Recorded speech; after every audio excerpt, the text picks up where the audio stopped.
اور قیامت تک ہر وہ چیز حرام ہے جس کو اللہ رب العالمین نے قرآن کریم کے اندر یا پھر رسول اللہ صلی اللہ علیہ وسلم نے اپنی احادیث کے اندر حرام قرار دیا ہے۔ پھر اگر کوئی شخص ان چیزوں کے نام، اشیاء کے نام تبدیل کر کے یہ خواہش ظاہر کرے کہ بھائی یہ چیز تبدیل ہو گئی ہے، لہذا اس کی اصل چیز حلت سے حرمت کی طرف آ جائے اور حرمت سے حلت کی طرف آ جائے، تو یہ طریقہ غیر شرعی ہے۔ اس عمل سے وہ چیز حلال یا حرام نہیں ہو سکتی۔ مثلا شراب کا نام کچھ اور رکھ دیا جائے تو یہ شراب حلال نہیں ہوگی، جیسا کہ آج کل نام دیے جاتے ہیں، بیئر نام دیا جاتا ہے، اسی طرح کئی ایک اجناس کو تبدیل کر دیا جاتا ہے۔ پھر میتہ کے حوالے سے گفتگو کرتے ہیں۔ نبی علیہ الصلاۃ والسلام نے یہود و نصارہ کے اوپر لعنت بھیجی اور کہا فتح مکہ والے دن کہ جب صحابہ کرام نے نبی علیہ الصلاۃ والسلام سے دریافت کیا کہ آپ کا کیا خیال ہے کہ ہم مردار کی چربی کو استعمال کر لیں اور مردار کی چربی سے فائدہ اٹھا لیں، نبی علیہ الصلاۃ والسلام نے فرمایا ہے کہ اللہ رب العالمین نے یہود و نصارہ کے اوپر لعنت بھیجی ہے، اور لعنت بھیجنے کی وجہ یہ ہے کہ انہوں نے مردار کی چربی کو حلال سمجھ لیا اور اس سے یستسہر بہا السفن کہ اس سے کشتیوں کو رنگے جانے لگا، اس سے کشتیوں کے اوپر تیل لگایا جانے لگا تاکہ وہ پانی میں نہ ڈوبے، اور اس طرح انہوں نے مردار کی چربی کو استعمال میں لے لیا۔ جب ایک چیز مردار ہو چکی ہے اس کو اب کوئی چیز حلال نہیں کر سکتی۔ رسول اللہ صلی اللہ علیہ وسلم نے اس چیز کو حرام قرار دیا ہے تو اب یہ قیامت تک یہ حرام رہے گی۔ لیکن یہود و نصارہ نے اپنی چالاکی سے، اپنی ہوشیاری سے اور اپنی عقل کے گھوڑے دوڑا کر اس چیز کو حلال کرنے کی ناکام کوشش کی۔ ان کے اس عمل سے یہ چیز حلال نہیں ہو سکتی، بلکہ یہ چیز اللہ رب العالمین کے ہاں غضب کا باعث ٹھہری کہ اللہ رب العالمین نے یہود و نصارہ کے اوپر اسی سبب سے رسول اللہ صلی اللہ علیہ وسلم کی زبان مبارک سے ان کے لیے بدعا کروائی کہ اللہ رب العالمین ان کے اوپر لعنت بھیجتا ہے۔ یہ کوئی چھوٹی بات نہیں ہے۔ پھر جو صحیح بخاری کے اندر روایت موجود ہے، صحیح مسلم کے اندر روایت موجود ہے کہ کیا مردار کے چمڑے سے فائدہ اٹھایا جا سکتا ہے یا نہیں؟ مردار کے چمڑے سے فائدہ اٹھایا جا سکتا ہے جب اس کی صفائی ہو جائے، اس کی دباغت ہو جائے۔ اذا دبغ فتح، جب اس کی دباغت ہو گئی تو اس کے اندر طہارت کا عنصر غالب آ گیا، لیکن جب تک اس کی دباغت نہیں ہوئے گی تو اس وقت تک اس کے اندر طہارت کا عنصر نہیں آئے گا۔ نبی علیہ الصلاۃ والسلام کے سامنے سے دو صحابی رسول ایک بڑی بکری کو لے کے جا رہے تھے جو کہ مر چکی تھی۔ نبی علیہ الصلاۃ والسلام نے ان صحابہ کرام سے کہا تم نے اس کے چمڑے سے فائدہ کیوں نہیں اٹھایا؟ صحابہ کرام نے عرض کی اے اللہ کے رسول علیہ الصلاۃ والسلام، یہ تو مر چکی ہے، مردار ہو چکی ہے، اور مردار کی شے یہ حرام ہے۔ رسول اللہ صلی اللہ علیہ وسلم نے ارشاد فرمایا تم اس کی چمڑی سے، اس کی چمڑے سے فائدہ اٹھا سکتے ہو جب اس کے اندر دباغت ہو جائے۔ جامع ترمذی کی روایت ہے کہ جب چمڑے کے اوپر دباغت ہو جائے، اس کی صفائی ہو جائے، چربی اس سے اتر جائے اور خاردار چاڑیوں سے اس کی صفائی ہو جائے، پھر یہ پاک ہو جاتی ہے اور اس کا استعمال جائز ہو جاتا ہے۔ اب آتے ہیں ان اشیاء کی طرف کہ جو کچھ لوگوں کے لیے حلال ہے اور کچھ لوگوں کے لیے حرام، کیا اس کی تجارت جائز ہے یا نہیں؟ مثلاً ریشم ہے، ریشم مردوں پہ حرام ہے، عورتوں کے لیے جائز ہے۔ اس کی تجارت جائز ہے یا نہیں؟ ایک چیز یہ ہو گئی۔ دوسرے مقام پر اور دوسری قسم یہ بنتی ہے کہ مسلمانوں کے لیے وہ چیز حرام ہو اور غیر مسلم اس کو اپنے مذہب کے مطابق، اپنے افکار کے مطابق، اپنے نظریے کے مطابق اس چیز کو حلال سمجھتے ہوں۔ کیا وہ چیز، اس چیز کی خرید و فروخت جائز ہے یا ناجائز ہے؟ تیسری چیز یہ ہے کہ اس کا استعمال تو جائز ہے لیکن اس کو آپ کھا نہیں سکتے، وہ آپ کے لیے بطور غذا، بطور خوراک حلال نہیں ہے۔ مثلاً گدھا ہے، اس کی آپ سواری کر سکتے ہیں لیکن یہ آپ کھا نہیں سکتے، اس کا گوشت حرام ہے۔ یہ تین چیزیں آپ ذہن میں رکھیے کہ ایک قسم یہ ہو گئی کہ مردوں کے لیے چیز حرام ہے، عورتوں کے لیے حلال۔ اس کی مثال ریشم کی دی ہے یا سونے وغیرہ ہے۔ اس طرح کی اور چیزیں ہیں جو مردوں کے اوپر حرام ہے لیکن عورتوں کے لیے حلال ہے۔ اس کی تجارت میں شرعاً کوئی حرج نہیں ہے۔ ہاں، اگر کوئی شخص مردوں کے سونے کا کام کرتا ہے، مردوں کے ریشم کا کام کرتا ہے تو یہ چیز غیر شرعی ہے اور ناجائز ہے۔ اب ایک قسم یہ ہے کہ مسلمانوں کے لیے چیزیں حرام ہیں اور غیر مسلم اسے اپنے نظریے، اپنے افکار کے مطابق حلال سمجھتے ہیں۔ تو اب اس چیز کا حکم کیا ہے؟ مثلاً خنزیر مسلمانوں کے لیے یہ قرآن کریم کے اندر بھی حکم ہے اور احادیث النبی صلی اللہ علیہ وسلم کے اندر بھی کہ یہ مسلمانوں کے لیے حرام ہے۔ اب اس کی تجارت جائز ہے یا ناجائز؟ اللہ رب العالمین قرآن کریم کے اندر ارشاد فرماتے ہیں، یا ایھا الذین آمنوا ادخلوا فی السلم کافہ، اے اہل ایمان، اسلام کے اندر پورے داخل ہو جاؤ۔ جو چیز آپ کے لیے حرام ہے اس کی آپ تجارت بھی نہیں کر سکتے۔ خنزیر کی تجارت پھر دور کی بات ہے۔ نبی علیہ الصلوۃ والسلام نے ارشاد فرمایا، صحیح بخاری، صحیح مسلم کے اندر روایت موجود ہے، ثمن الکلب خبیث، کہ کتے کی جو کمائی ہے، کتے کی جو خرید و فروخت کا منافع ہے، خبیث، یہ ناپاک ہے، ناجائز ہے۔ ومہر البغی خبیث وحلوان الکاہن خبیث وکذب الحجام خبیث، کہ کہانت، جو شخص کہانت کرتا ہے اس کی کمائی بھی حرام ہے، ناجائز ہے۔ ومہر البغی خبیث، اور ایک باغیہ کی، ایک زناکار عورت کی کمائی بھی ناجائز اور حرام ہے۔ وقذف الحجام خبیث، اور حجامے کی کمائی بھی خبیث ہے، ناجائز ہے، حرام ہے۔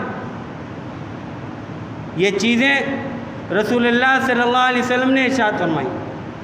ان چیزوں کو حرام اور ناجائز کرنے والے رسول اللہ صلی اللہ علیہ وسلم ہیں۔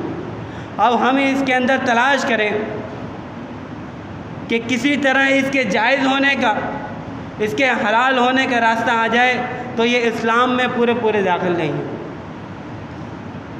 اللہ رب العالمین قرآن کریم کے اندر ایک اور مقام پر ارشاد فرماتے ہیں، فَلَا وَرَبِّكَ لَا يُؤْمِنُونَ حَتَّى يُحَكِّمُوكَ فِيمَا شَجَرَ بَيْنَهُمْ، آپ کے رب کی قسم ہے یہ لوگ مومن نہیں ہو سکتے، یہ لوگ ایماندار نہیں ہو سکتے جب تک کہ یہ آپ کو قاضی نہ مان لیں، آپ کے فیصلے کو فیصلہ نہ مان لیں۔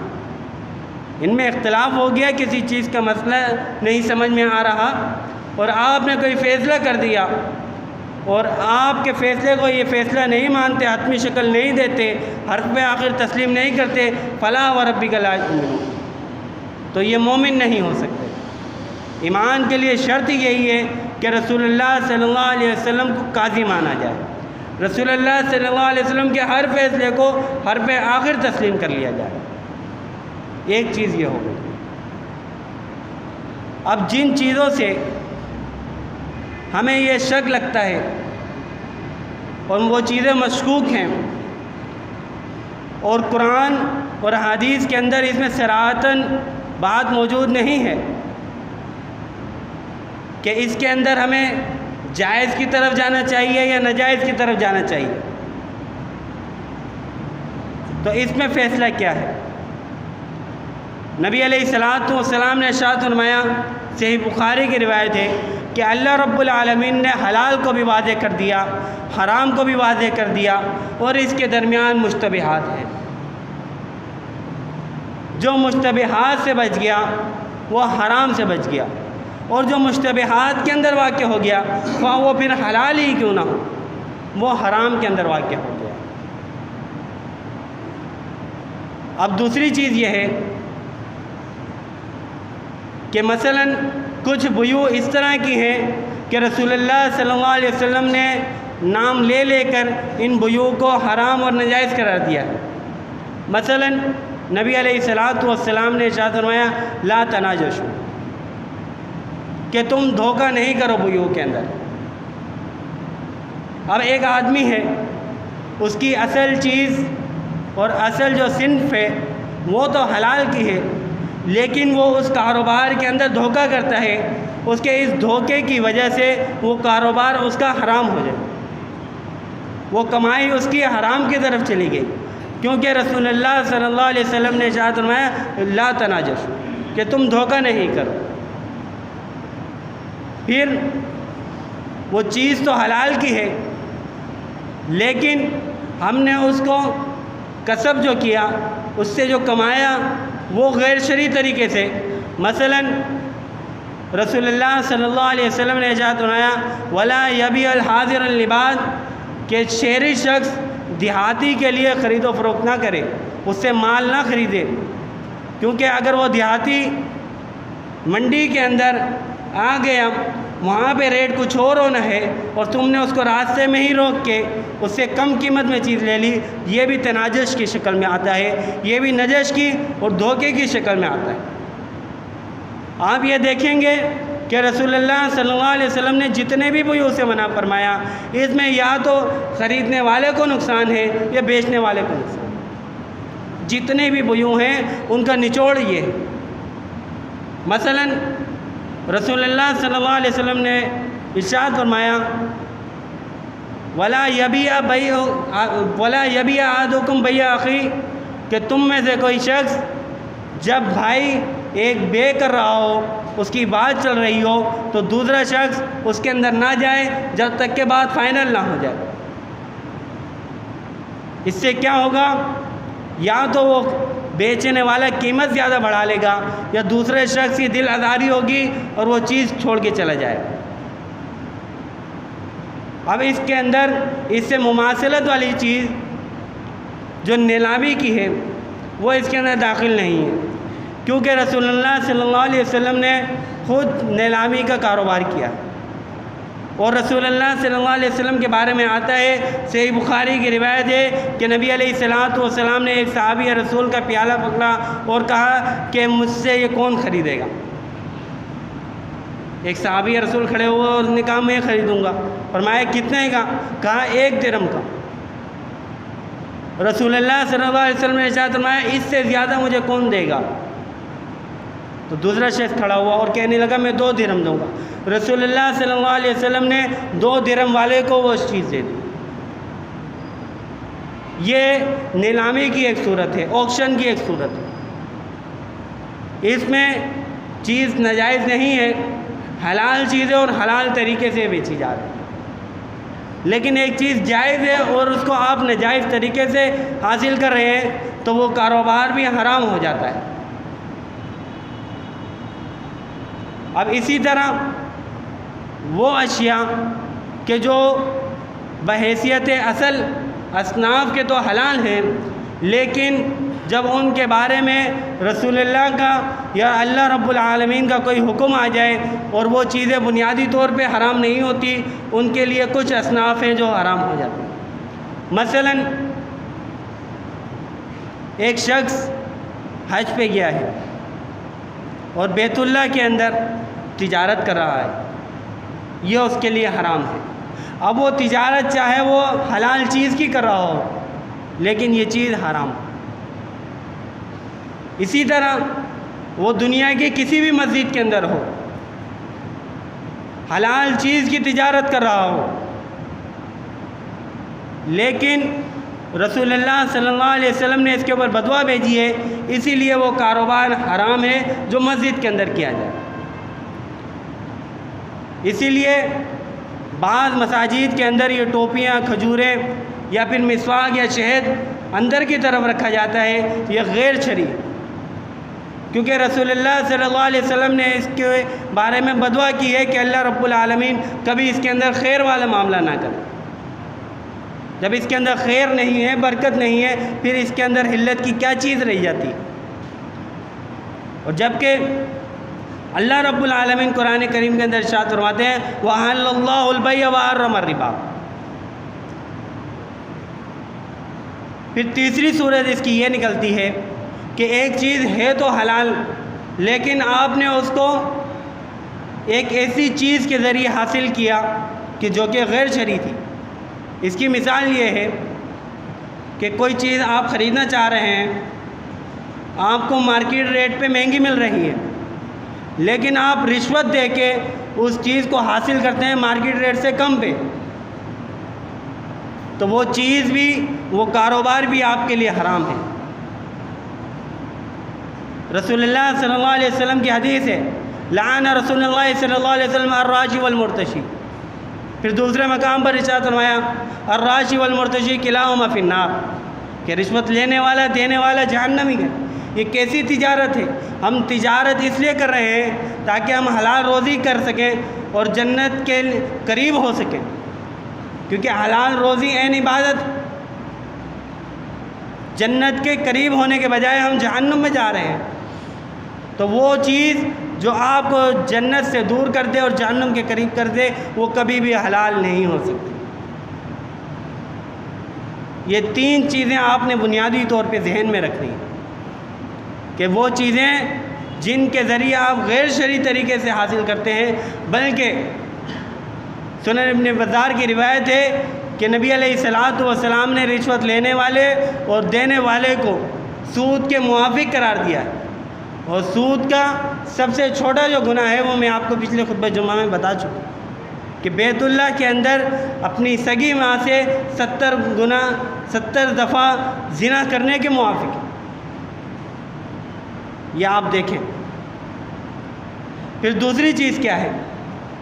دو چیزیں میں نے بتلائیں کہ ایک بیت اللہ کے اندر تجارت کرنا اور دوسرا کسی بھی مسجد کے اندر تجارت کرنا، یہ ناجائز۔ تیسری چیز یہ ہے کہ جب جمعے کی اذان ہو جائے، اللہ رب العالمین قرآن کریم کے اندر ارشاد فرماتے ہیں یا ایھا الذین آمنوا اذا نودی للصلاۃ من یوم الجمعہ فاسعوا الی ذکر اللہ وذروا البیع، کہ تجارت کو چھوڑ دو، تجارت کو وہیں پر ہی چھوڑ دو، آپ جمعے کی نماز کے لیے آ جائیں، جمعے کے خطبے کے لیے آ جائیں۔